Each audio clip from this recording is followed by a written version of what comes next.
Γεια σας. Τώρα, εγώ κάπως θα σου πω πώς να ξέρεις άμα είσαι Έλληνας. Λοιπόν, άμα είσαι 30 χρονών και μένεις με το μάνα σου, είσαι Έλληνας. Άμα δεν έχεις ξεριστεί και νομίζεις είσαι μέσα στο στυλ, κουλάτος, είσαι γαμό τον Έλληνα. Όταν πας σε ένα σπίτι και δεν μπορείς να ξεφύγεις πριν να πιεις ένα ποτήρι κρασί και να φας μια πλατέλα φασολάδα, είσαι γάμο το Έλληνα. Άμα έχεις 50 αρχεία δείγματα μέσα στο σπίτι σας, είσαι γάμο το Έλληνα.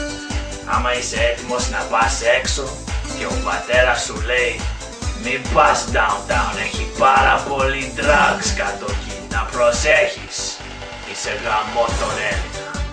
Άμα μέσα στο σπίτι σου έχεις ένα τραγωζάνα λάδι, είσαι γάμο τον Έλληνα. Άμα βλέπεις ένα γκόμενα και της κάνεις ένα πσ, πσ, είσαι γάμο τον Έλληνα. Άμα βλέπεις ένα μαύρο σημάδι απάνω την πόρτα του σπιτιού μετά από το Χριστός Ενέστη, Έλληνας.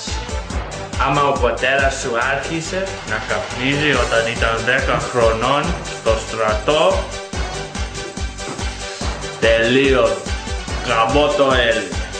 Άμα έχεις ένα μαγαζί, Mr. Sub, Coffee Time, είσαι 100% γαμώ τον Έλληνα. Άμα έχεις ένα μπλούζα και λέει Athens 2004 Olympics, νομίζω πρέπει να είσαι Έλληνας.